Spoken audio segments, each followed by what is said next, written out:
Hello my dear students, good morning, welcome back to my channel. सबसे पहले हम लोग पिछली वीडियो की जो वीडियो थोड़ी सी कट गई थी, वो क्वेश्चन पूरा लग रहा था तो वो आधा हो पाया था, तो उसको पहले आज हम लोग पूरा कर लेते हैं।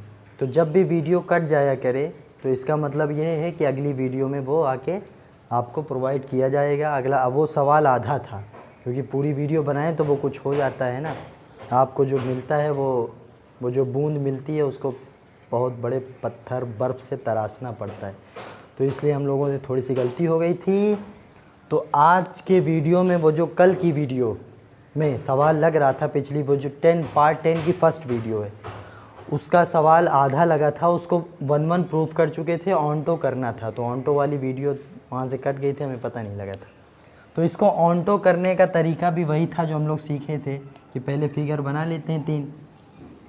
तीन सेट हैं ए बी सी, ये तो पता था ना, कल की वीडियो है, ये कल के वीडियो का सवाल है कि if is such that A B G B C are 1-1 and onto then prove that gof also 1-1 and onto. तो दोनों को 1-1 प्रूफ कर चुके थे, अब ऑन्टो प्रूफ करना है। तो हम लोग यहाँ माने थे कि ये फंक्शन एफ था, ये फंक्शन जी था, इसमें एक्स एलिमेंट होगा, इसमें वाई, इसमें कोई जेड एलिमेंट। अब यहाँ जो ए टू सी काम करता था उसका नाम था गॉफ, ठीक है। तो उसको प्रूफ करना था कि वो ऑन्टो फंक्शन, जैसे F11 ऑन्टो है, G11 ऑन्टो है, तो गॉफ को भी 1-1 ऑन्टो प्रूफ करना था। तो 1-1 प्रूफ हो चुका था। ऑन्टो कैसे प्रूफ करते हैं? अच्छा, ये बात दी गई है कि F जो फंक्शन है वो ऑन्टो है। तो जब कोई फंक्शन ऑन्टो दिया जाए तो इससे हम लोगों को फ़ायदा ये होता है कि ऑन्टो का मतलब ये होता है कि सारे एलिमेंट्स आपस में कनेक्ट हो जाए ना। जो आच्छादक फलन होते हैं उसका यही मतलब होता है ना कि हर जितने भी एलिमेंट्स हैं, यहाँ फ़िलहाल एक ही मान लिए, तो ये आपस में पक्का कनेक्शन में होंगे। इसका मतलब ऑन्टो देने का ये फ़ायदा है कि F अगर ऑन्टो है, F ऑन्टो या आच्छादक है, तो पक्की बात है कि F में x डालेंगे तो आंसर क्या मिलेगा? y।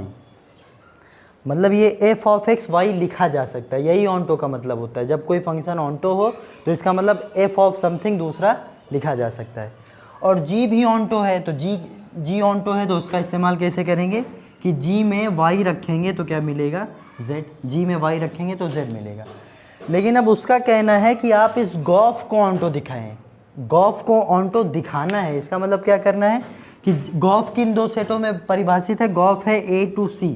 इसका मतलब गॉफ में x रखने पे वहाँ का z मिल जाना चाहिए अगर ये ऑन्टो है। तो हमें प्रूफ करना होगा कि गॉफ में अगर x रखें तो आंसर z आना चाहिए। तो हम लोग z लाएंगे, है ना।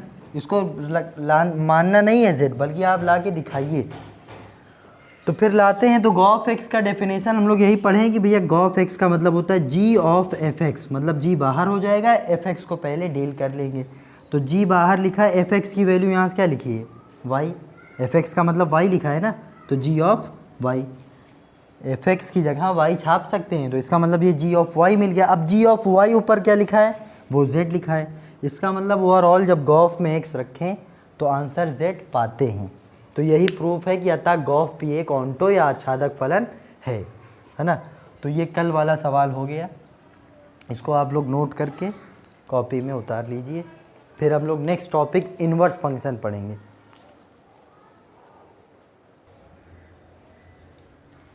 अब एक टॉपिक पढ़ते हैं पहले, आइडेंटिटी फंक्शन। ये आपको बार बार मिलेगा कई जगह पे। तो पहला ये फंक्शन जो टाइप्स पढ़ रहे थे उसी में से एक फंक्शन का नाम है आइडेंटिटी फंक्शन, तत्समक फलन, है ना।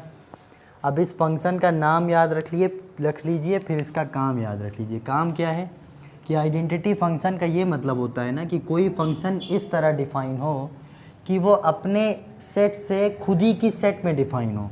मतलब a टू b नहीं, बल्कि a टू a, मतलब अपने सेट के एलिमेंट से, अपने ही सेट के एलिमेंट से आपस में इमेज फॉर्म हो या कनेक्शन बिल्ड हो, है ना।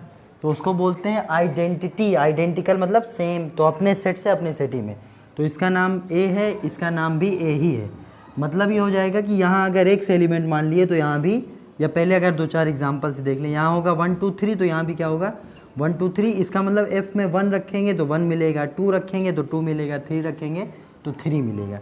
ये आइडेंटिटी का यही मतलब होता है, 1 रखें 1 ही मिल जाएगा, 2 रखें 2 ही मिलेगा, 3 रखें 3 मिलेगा। इसका मतलब अगर जनरलाइज कर दें, इन 1 2 3 को x मान लिया जाए, तो इसका जनरल फॉर्म ये होगा कि अगर किसी f में x रखने पे आंसर भी x ही आ जाए तो उसको प्यार से बोलते हैं तत्समक फलन आइडेंटिटी फंक्शन, है ना। तो इसका मतलब आइडेंटिटी फंक्शन की 2 खासियत, ये खुद के खुद ही सेट में होता है, और दूसरी बात इसकी वैल्यू क्या होती है, ये तो हो गया डोमेन रेंज, डोमेन को डोमेन, लेकिन उसकी वैल्यू एक्सप्रेशन क्या होती है, तो f(x) बराबर x को ही बोलते हैं आइडेंटिटी फंक्शन। अच्छा, अब ये आइडेंटिटी फंक्शन है तो इसको f से ना दिखा के एक ख़ास लेटर से दिखाते हैं, इसका नाम i रख देते हैं, i आइडेंटिटी, है ना। f फंक्शन ही है, लेकिन अगर एक ख़ास फंक्शन है तो उसको f ना दिखा के एक i बोलो, ताकि i बोलने पता लग जाए कि वो आइडेंटिटी फंक्शन है। इसका मतलब a टू a होगा, सेम टू सेम होगा, b टू b। अच्छा, एक दूसरी बात, अगर a टू a हो तो यहाँ लिख देता है ia। कभी हो सकता है कोई b सेट नाम का हो, एक सेट b नाम हो इसका, तो b टू b कोई फंक्शन होगा तो उसका भी है तो आइडेंटिटी ना, लेकिन आई बी बोलेगा, जो सेट में डिफाइन होता है सेम टू सेम वही लिख देता है सफिक्स में आई ए आई बी। आई बी का मतलब होगा बी टू बी डिफाइन है, I B such that B to B, मतलब वही होगा कि ऐसा एफ एक्स होगा जिसमें एक्स डालेंगे तो एक्स ही मिल जाए। अब यहाँ एफ एक्स ना लिख के आई एक्स लिख सकते हैं, लेकिन वो वही मतलब होगा, है ना। तो इसको बोलते हैं आइडेंटिटी फंक्शन, जिसकी वैल्यू होती है एफ एक्स बराबर एक्स, और सेट क्या डिफाइन होता है, सेम टू सेम चाहे जो, है ना। अब ये यूज़ कहाँ आता है, तो वो जो हम लोगों ने कंपोजिशन फंक्शन पढ़ा है उस पे एक सवाल पूछता है ये,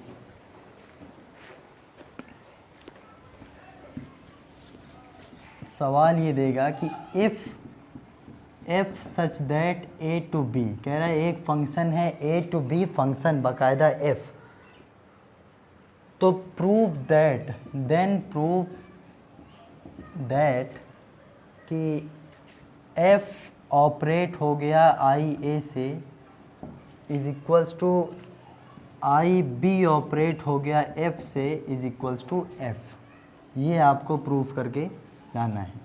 देखने में थोड़ा अजीब लग रहा है लेकिन है आसान। क्या वो जो ऑपरेशन पढ़े हैं ना, गॉ फॉग एफ ओ जी जी ओ एफ, तो ये ओ यही है।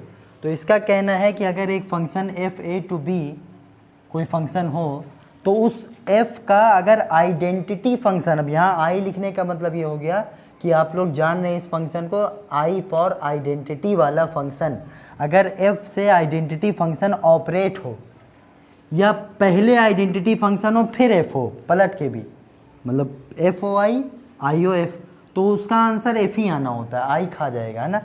और यहाँ आई ए है, यहाँ आई बी है, मतलब ये जो function A to B define हुआ है तो जब f आगे रहेगा तो ये ए टू ए आई ऐसा बनाएगा जो ए टू ए होगा, लेकिन अगर f पीछे रहेगा तो आई ऐसा बनेगा जो बी टू बी होगा। हमसे क्या, हम तो सेट बता दिया ना B to B A to A, तो हमें ये प्रूफ करना है ना। तो इसको ऐसे प्रूफ करेंगे कि एक फंक्शन एक सेट है ना, तो उसको हल्का सा बना ले रहे हैं कि एक सेट ए है एक सेट बी है, यहाँ पे एक फंक्शन f काम कर रहा है तो हमें पता है भाई इसमें x होगा, इसमें कोई y मानना ही पड़ेगा।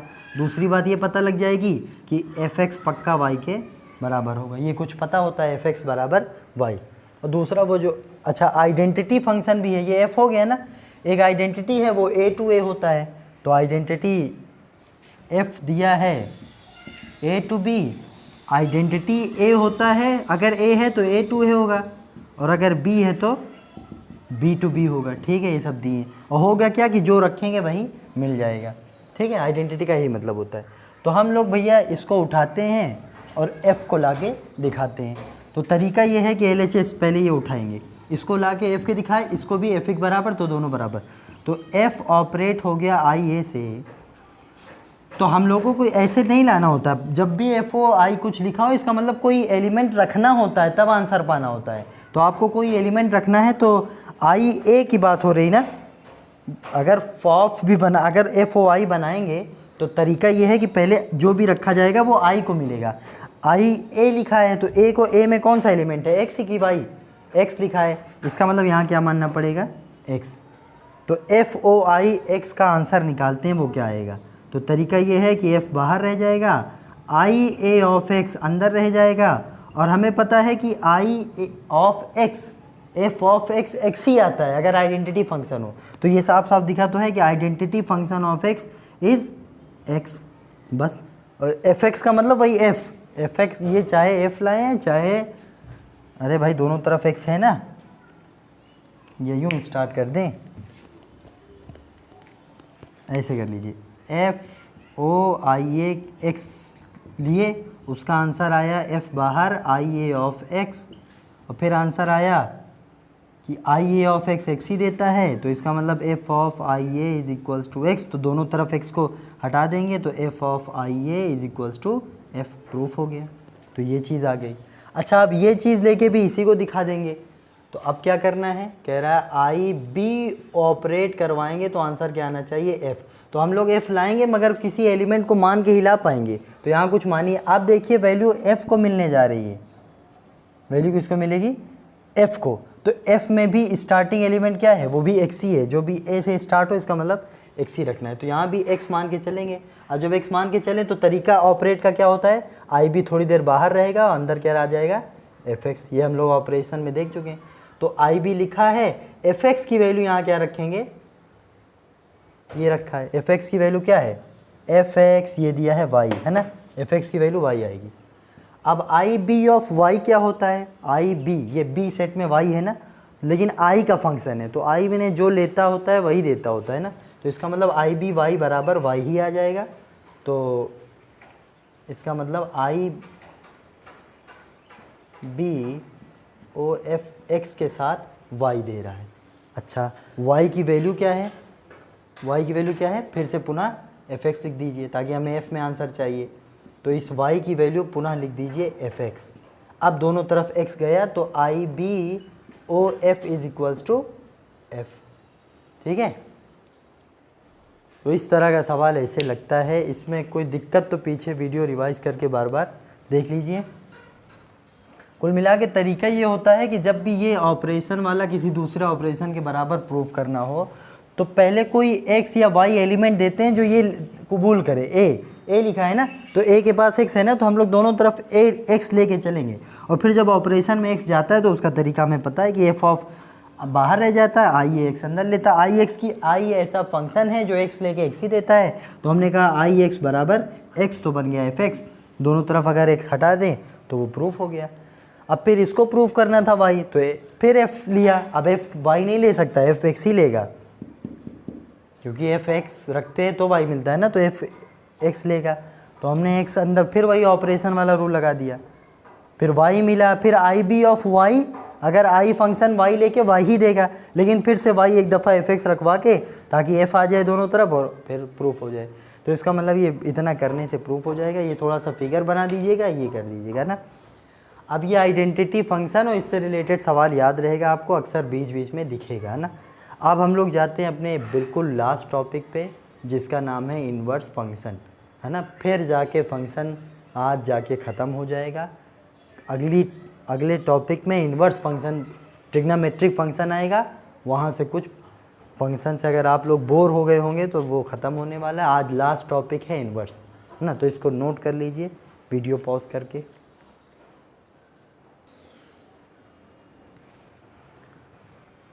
तो अब पढ़ते हैं प्रतिलोम फलन, इन्वर्स फंक्शन, ये क्या होता है, और अब से ये आने वाला है अगले चैप्टर में। बहुत इम्पॉर्टेंट टॉपिक है, बहुत ज़्यादा बड़ा नहीं है, बस एक बात समझनी है आपको।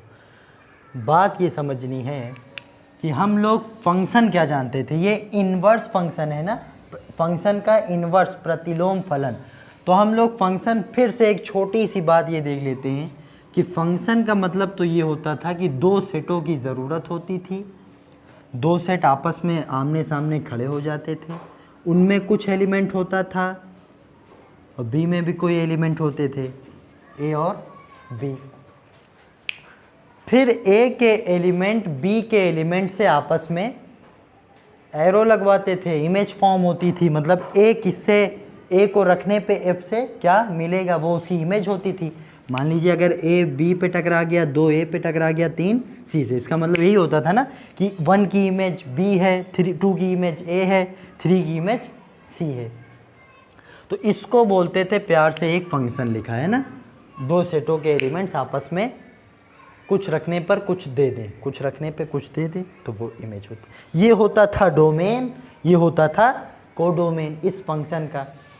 तो इनवर्स फंक्शन सिर्फ इतना है ना कि जब कोई function a to b define हो, तो जो function b to a define हो ना, b टू a पलट के, उसी को कहते थे कि वो इस f का इनवर्स फंक्शन है। और उसका सिंबल क्या है? अब f का एक इनवर्स फंक्शन चाहे तो एक नया नाम दे देते कि भैया f का इनवर्स g, कोई नया ही फंक्शन आएगा ना, थोड़ा सा बदलाव हो जाएगा। लेकिन हम लोगों ने कहा ये f का इनवर्स है तो इसी f में कुछ कर देते हैं ताकि बस पता लग जाए इसी f का इनवर्स। तो लोगों ने कहा f पे लगा देंगे पावर -1। और point to be noted here that this inverse does not represent the reciprocal of f। सबसे इम्पॉर्टेंट बात यह है कि ये जो इन्वर्स है ये 1/f के लिए नहीं है कि ऊपर पावर -1 है नीचे लाके +1 कर देंगे, ये बिल्कुल गलत बात है।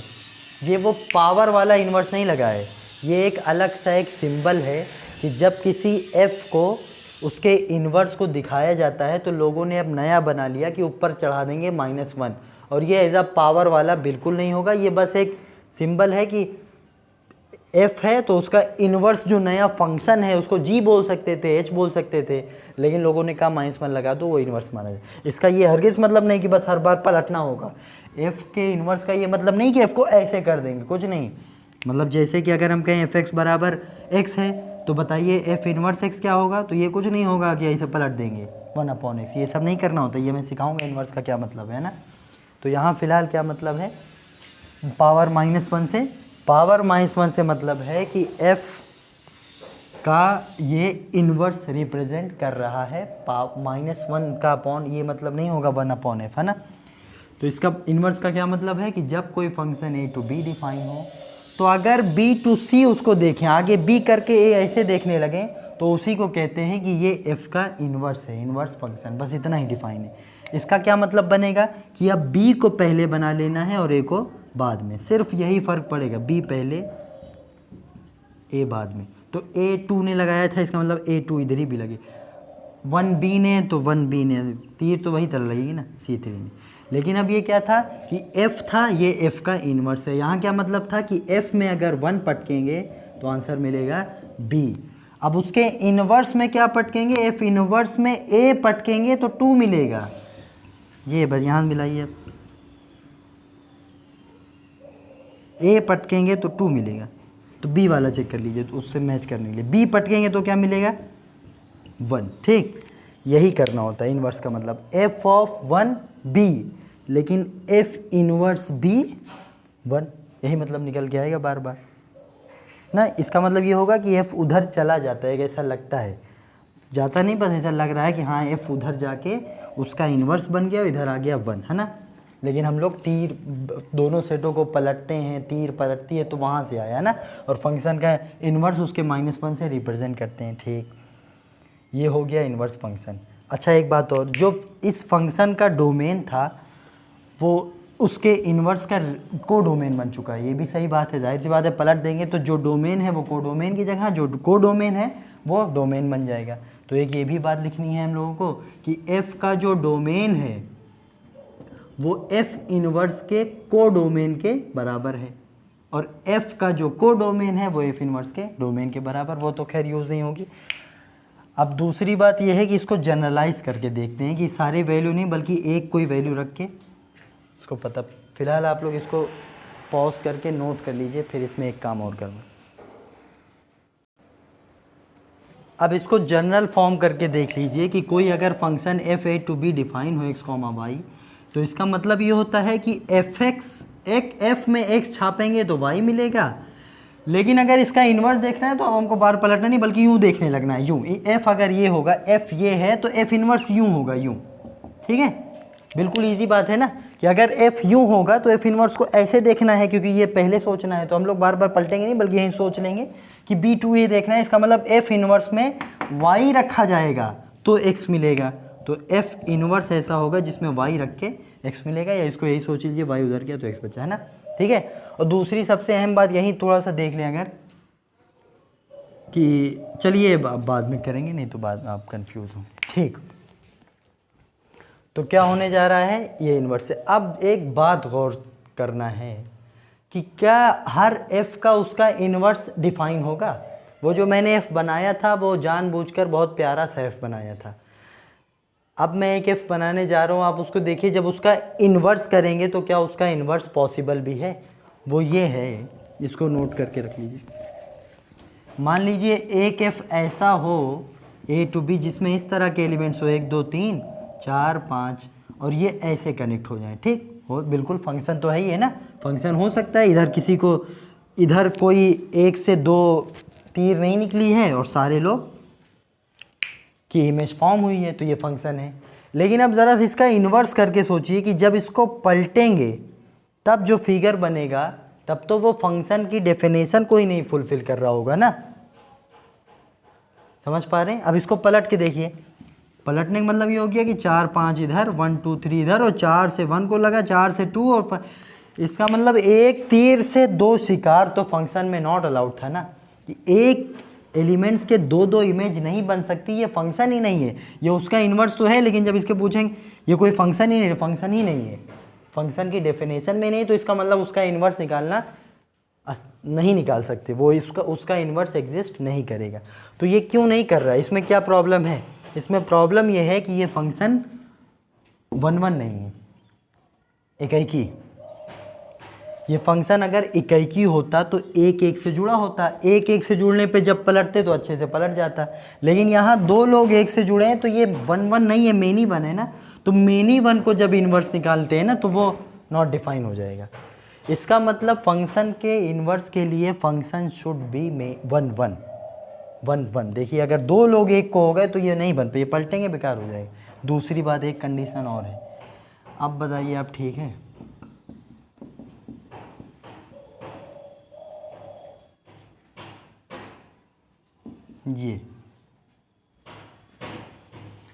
ये एक फंक्शन है, 3 1 से लग गया, 4 2 से, और ये फंक्शन है, पॉसिबल है, क्योंकि कोई एलिमेंट सब 1 1 भी है, एक एक एलिमेंट लगे हुए हैं, किसी एक से 2 नहीं गया, और दूसरी बात कोई खाली नहीं, इधर खाली नहीं उधर तो खाली हो सकता है ना, ये फंक्शन है। लेकिन अब जब इसका भी इन्वर्स सोचेंगे तो फिर एक प्रॉब्लम आएगी कि 1 2 3 3 4, तो 1 3 4 लग गया, लेकिन अब इधर की वजह से ये खाली हो गया, तो इधर तो खाली नहीं, वो था ना, फंक्शन की कंडीशन नहीं है ना ये कि आगे वाले सेट का एक एलिमेंट छूट जाए। इसका मतलब फंक्शन इसका भी नहीं पॉसिबल इन्वर्स। और यहाँ क्या कमी है, यहाँ 1 1 तो है, सब एक ही एक से लगे हैं, लेकिन यहाँ आच्छादक नहीं है। आच्छादक क्या होता था कि उधर वाले सारे एलिमेंट एक दूसरे से कनेक्ट ही रहे, उधर का कोई एलिमेंट छूटे ना पावे। तो फंक्शन तो है लेकिन आच्छादक नहीं है। अब आच्छादक नहीं है तो इसका इन्वर्स भी नहीं पॉसिबल, क्योंकि जब भी पलटेंगे बेकार हो जाएगा। इसका मतलब ये एक रूल मिल गया अच्छा सा कि for existence of the inverse of function should be 1 1 and onto, बात ख़त्म। बस यही आपको इतनी कहानी से यही बताना चाह रहे थे कि अगर f इकैकी और आच्छादक है, 1 1 एंड ऑनटो है, तभी f इनवर्स एग्जिस्ट करेगा या अस्तित्व में होगा। तो हम लोगों को एक चीज़ ये भी पता हो गई कि अगर वो पूछे कि बताइए इस फंक्शन का इन्वर्स पॉसिबल है, ऐसा कोई सवाल, तो हम लोग एक मेथड ये पकड़ सकते हैं कि अगर उसको 1 1 या ऑनटो में से किसी एक को डिसप्रूव कर दे कि ये 1 1 नहीं है, तो प्रूफ हो जाएगा कि इसका इन्वर्स पॉसिबल नहीं है। सबसे इम्पॉर्टेंट बात है ना, ठीक। तो इसको आप लोग एक पॉइंट नोट करके लिख लीजिए कि function should be 1 1 and onto for इकैकी और आच्छादक, फॉर एग्जिस्टेंस ऑफ इन्वर्स। अब वही फिर से वो वाली बात क्या कि हम लोग अगर फिगर बनाओ तब तो देख लेंगे कि भैया f 1 2 3 है तो f इनवर्स होगा, इधर पलट पलट लेंगे ना। लेकिन वो जो फंक्शन का एक्सप्रेशन देता था कि अगर f(x) बराबर 3x + 4 हो, ऐसा कुछ, तो पूछे कि बताओ अगर ये f(x) है तो इसका इन्वर्स जब पलट पलट के एक नया इक्वेशन फॉर्म कर रहा होगा ना, उसका इन्वर्स है तो कुछ नई वैल्यू रख के नई वैल्यू मिल रही है ना, तो वो कोई नया, हालांकि सिर्फ पलटने इधर रखने से उधर मिलने लगता है। तो लेकिन वो पूछेगा कि बताओ इसका इन्वर्स का वो एक्स वाला एक्सप्रेशन क्या होगा ना, वो एक्स वाला, तो उसको सीखना है आज हम लोगों को। यही सवाल ज़्यादा पूछता है कि एफ एक्स बराबर इतना हो तो एफ इनवर्स एक्स का एक्स वाले फॉर्म का फिगर पलटना नहीं है फिगर बना के, बल्कि ये एक्स फॉर्म का। तो उसका तरीका क्या है, ये हम लोग जानते हैं कि एफ एक्स बराबर वाई हो तो ये वाई की वैल्यू होती है ना, ये जो एफ एक्स देता है यही वाई होता है ना। लेकिन हमें क्या करना है, अब एक्स की वैल्यू वाई के फॉर्म में लानी है, क्योंकि वो पलटने पे वो मिलना चाहिए। तो इसका मतलब एक ऐसा एक्सप्रेशन बनना चाहिए जिसको उधर वाली वैल्यू रखें तो इधर वाला दे दे, तो वो वाला एक्सप्रेशन उसके इन्वर्स का एक्सप्रेशन। तो उसके लिए तरीका ये है ना कि आप लोग क्या करिए, जहाँ पे x है, जहाँ पे, या पहले y मान लीजिए, x की वैल्यू y के फॉर्म में निकालिए। पहले क्या करिए, x की वैल्यू y के फॉर्म में निकालिए। तो y यहाँ है तो इसको 4 को यहाँ लाइए बराबर 3x। फिर x की वैल्यू जो आई वो y माइनस 4/3 आई ना। तो बस that expression, this expression is called the inverse of that F x, है ना। इसका मतलब क्या हुआ कि देखिए अगर एफ एक्स इस तरह है तो एफ इनवर्स एक्स इस तरह होगा। लेकिन आप कहिए कि ये तो y है वहाँ x है, तो ये y और x तो अपने एलिमेंट के हिसाब से ना, हमारी मर्ज़ी, हम चाहे वहाँ x रख लें, चाहे वहाँ y रख लें, चाहे t रख लें, चाहे 2 रख लें, लेकिन एक्सप्रेशन का जो शक्ल है वो ऐसी ही रहेगी। तो इसका मतलब यहाँ से लास्ट वाले स्टेप में किया ये जाता है कि जानबूझ के जहाँ x है वहाँ y रख लिया जाता है, जहाँ y है वहाँ x। मतलब इसको y जानबूझ के कर लीजिए और इसको x। अब ये जो अब ये y है, ये एफ एक्स वाला नहीं है, बल्कि इसको नाम दीजिए एफ इनवर्स एक्स वाला, है ना। ये तरीका है बिल्कुल करने का। बस क्या करना है, किसी एफ इनवर्स को निकालने के लिए जो एफ एक्स देगा उसको y मानना है, फिर x की वैल्यू y के फॉर्म में निकालनी है, x की वैल्यू y के शक्ल में। तो x की वैल्यू y की शक्ल में आएगी तो उस फिर थोड़ा सा चेंज कर लीजिए कि जहाँ x है वहाँ y, जहाँ y है वहाँ x, और बस वो वाला x का एक्सप्रेशन ही क्या कहलाता है, एफ इनवर्स। उस y को लिख दीजिए एफ इनवर्स x। तो ये हर बार प्रोसेस होगा किसी एफ एक्स से उसका एफ इनवर्स एक्स निकालने के लिए, और जो बहुत इम्पॉर्टेंट है। और जल्दी से अगर टाइम हो मेरे पास तो एक चीज़ और, एक सवाल और बता दीजिए ये कि अगर एफ एक्स बराबर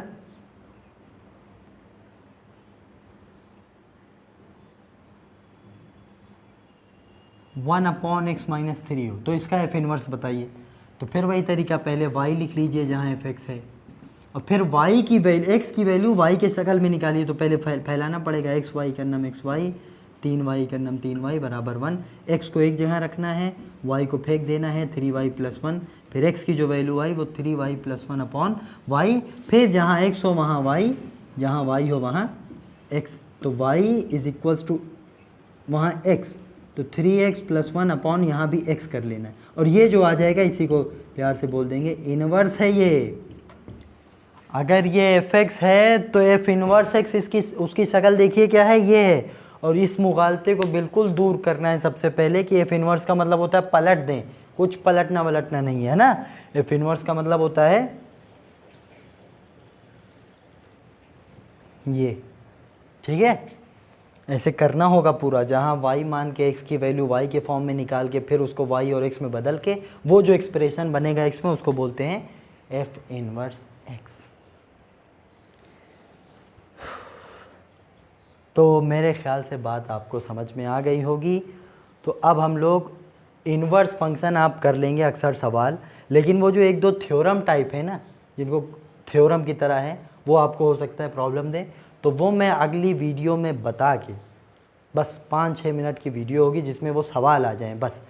उसके बाद इनवर्स फंक्शन का आज इख्तिताम हुआ, और कल हम लोग अगले टॉपिक पे इनवर्स फंक्शन पे चले, इनवर्स ट्रिग्नोमेट्रिक फंक्शन। ये तो इनवर्स फंक्शन है ना, जनरल फंक्शन।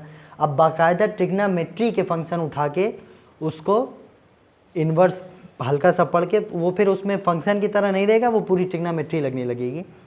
उसको किसी तरह करेंगे और फिर आगे अब टॉपिक बढ़ते रहेंगे।